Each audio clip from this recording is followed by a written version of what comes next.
नमस्कार. या 2-3 दिवसामध्ये काही कॉल आहेत आणि बरेचसे WhatsApp मेसेज आहेत, की सर सेंट्रल कास्ट काढावंच लागणार आहे का? म्हणजे वारंवार येणारा प्रश्न या आणि नक्कीच आपल्याला सुद्धा या प्रश्नाचं उत्तर या ठिकाणी माहिती करून घेणं गरजेचं आहे. कारण आपल्याला आपल्या पोराचा, आपल्या लेकराचा नीटचा फॉर्म भरायचा आहे 2026चा आणि तो जर कुठे हुकला, काही डॉक्युमेंट जर का कमी पडले, तर विनाकारण त्याचं नुकसान आपल्यामुळं व्हायला नको. सविस्तर बघूया. म्हणजे मागच्या वर्षी काय झालं होतं, त्याच्या मागच्या वर्षी काय झालं होतं, सेंट्रल कास्ट पाहिजेतच का? असे बरेच मुलं आहे, की जे सेंट्रल कास्ट अपलोड पण करत नाही. मग त्यांचं नेमकं पुढं काय होतं? तर ह्या सगळ्या प्रश्नांची उत्तरं या व्हिडिओमध्ये मी कुठेतरी देण्याचा एक छोटासा प्रयत्न करतोय. फक्त तुम्ही सविस्तर बघा. आता पहिला विषय असा आहे, की सर सेंट्रल कास्ट आणि स्टेट कास्ट यामध्ये काही फरक असतो का? नक्कीच. जर तुम्ही एस-सी आणि एस-टी मध्ये असाल, तुम्ही एकदा जर सेंट्रल कास्ट जर का काढलं, आता फक्त कृपा करून एक नम्र विनंती आहे, की सर एस-सी आणि एस-टीचं तुम्ही सांगताय मी 10-10 सेकंद याला पुढे स्किप करत घेतो. करू शकता, पण शेवटी काय आहे, की एक सुज्ञ पालक, एक जबाबदार पालक म्हणून कुठेतरी सगळी माहिती आपल्याला असणं खूप गरजेचं आहे. मी एस-सी, एस-टीचा अगोदर सांगतो, नंतर आपण प्रत्येक कॅटेगरीवर येणारच आहे. पण या एकमेकांसोबत रिलेट करणाऱ्या ह्या गोष्टी आहे. तर त्यामुळे एस-सीचं, एस-टीचं आपल्याला काम नाही. आपण ई-डब्ल्यू-एस पाहू. आपण ई-डब्ल्यू-एस मध्ये येतो. तसं जर करत असाल तर ठीक आहे.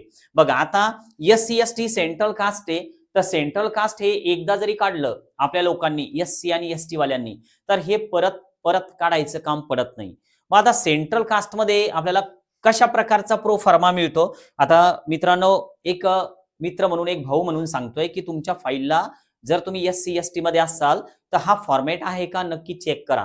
कारण आपला कास्ट आणि व्हॅलिडिटीचे फॉर्मॅट वेगळे असतात आणि सेंट्रल कास्टचा फॉर्मॅट हा पूर्णपणे वेगळा असतो, की जो तुम्हाला सध्या स्क्रीनवर दिसतोय.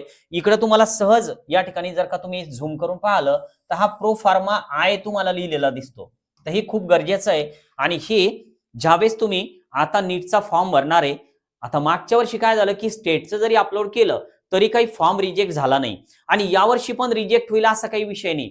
पण वेळेवर जर का एखादी नोटीस आली, की upload your central caste certificate, तर त्यावेळेस एवढी घाई होईल, एवढी धावपळ होईल, की तुम्ही कोणाला 5 आणि 10,000 रुपये जरी कबूल केले, तरी ही गोष्ट, हे एक पेज तुम्हाला खूप महागात पडेल आणि वेळेवर हे मिळणार पण नाही. तर त्यामुळे आता आपल्याकडे जरा टाईम आहे. त्या पोराचं जर का तिकडे पद्धतशीर सुरू आहे, ते लेकरू अभ्यास करून राहिलं, मग आपण घरी बसून नेमकं काय करायचं? हे एक पेज आपण काढू शकत नाही. आपल्याकडे स्टेटचं आहे आणि आपण दुसऱ्याला विचारतो, की सर स्टेटचंच अपलोड करतो ना? मागच्या वर्षी झालं, मागच्या वर्षी कोणताच प्रॉब्लेम नाही आला. पण नेमकं यावेळेस आपल्याच वेळेस जर का काही नवीन नियम आला, की सेंट्रल कास्टच लागणार आहे, मग अशा वेळेस काय करायचं आपण? येतो का विषय पुन्हा पुढं?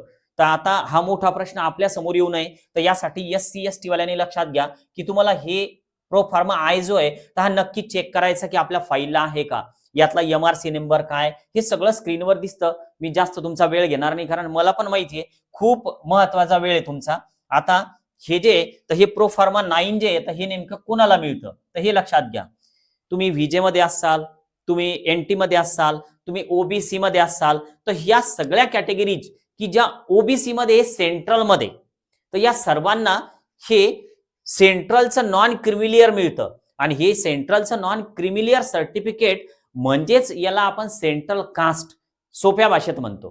हे सेंट्रलचं नॉन क्रिमिलियरच आहे, पण याला आपण सेंट्रल कास्ट म्हणतो. तर हे व्हीजे, एन-टी, ओ-बी-सी जेवढ्या पण ज्या कास्ट आहे, की ज्या सेंट्रलमध्ये ओ-बी-सीमध्ये येतात.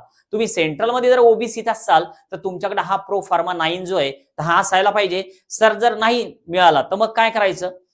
तुम्ही जर तुम्हाला मिळतच नसेल, तर मग अशा वेळेस पर्याय नाही. दुसरा कोणताही ऑप्शन नाही. जर तुम्हाला सेंट्रल ओ-बी-सी मिळत नसेल, स्टेटचं ओ-बी-सी तुमच्याकडे आहे का? त्याची व्हॅलिडिटी तुमच्याकडे आहे का? अशा वेळेस तुम्ही ओ-बी-सी मधून फॉर्म नक्कीच भरू शकता. स्टेटचा अपलोड करू शकता. पुढे जर काही प्रॉब्लेम आला, काही वेगवेगळे प्रो फार्मा जर का उपलब्ध झाले, काही त्यामध्ये डिक्लेरेशन असतील, की आम्हाला हे नाही मिळालं, त्यामुळे आम्ही हे अपलोड केलं, तर ते नंतर आपण नक्कीच बघूया. पण जर मिळत असेल, तर नक्कीच हे तुम्ही काढून ठेवा, असं माझं एक मत आहे.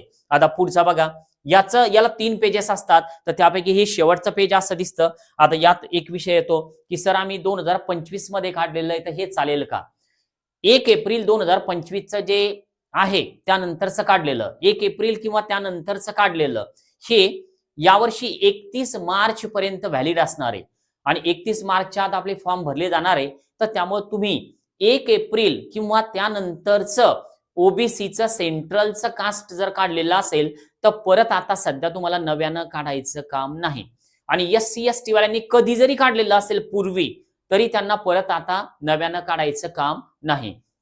आता विषय येतो की सर ईडब्ल्यूएस हा थोडा महत्वाचा विषय यासाठी आहे की आपले जे एसईबीसी वाले बांधव आहे तर त्यांना काय होतं की सर आम्ही सेंट्रलमध्ये एसईबीसी मध्ये नाही पण ईडब्ल्यूएस मध्ये, मग आम्ही ईडब्ल्यूएस सेंट्रलचं काढतो आणि महाराष्ट्राचं स्टेटचं आपलं एसईबीसी आहे. हो नक्कीच ते चालतं, काळजी करू नका. पण सेंट्रलचं ईडब्ल्यूएस सर्वांकडे असावं. जर तुम्ही ईडब्ल्यूएस मध्ये असाल तर बघा दोन मिळतात, हे एक असतं आय वालं, इथं आय लिहिलेलं आहे आणि दुसरं सर्टिफिकेट आहे ए वालं. तर हे ए वालं तुमच्या फाईलला आहे का?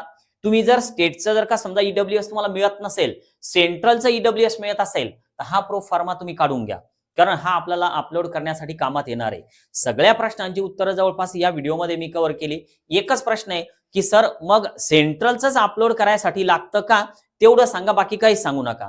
एकच सांगतो, मागच्या वर्षी, त्याच्या मागच्या वर्षी, त्याच्या मागच्या वर्षी ज्यांच्याकडे सेंट्रल कास्ट नव्हते तर त्यांनी स्टेट कास्ट अपलोड केले आणि कुठलीच अडचण आली नाही. पण मी असं म्हणणार नाही की तुम्ही स्टेट कास्टच अपलोड करा, कारण आपल्याला नियम असा सांगतोय की तुमच्याकडे सेंट्रल कास्ट असायला पाहिजे. वेळेवर कावळा बसायची आणि काय फांदी तुटायची असं आपल्या सोबत जर झालं तर आपण अडचणीत येऊ. तर यासाठी एक नम्र विनंती की जर वेळ आहे, तुमच्याकडे जर टाइम असेल तर तुम्ही नक्कीच सेंट्रल कास्ट काढून ठेवा. तुमच्या प्रश्नाचं उत्तर तुम्हाला समजलं का?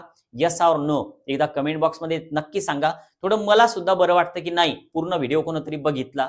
आपले सगळे पालक जे आहेत ते सगळे आपलेच आहे, आपले मुलं, आपल्याला त्यांचं भविष्य घडवायचं आहे. तर त्यामुळे नक्की एक व्हिडिओला लाईक करा. आज आपण थांबूया. Okay, bye.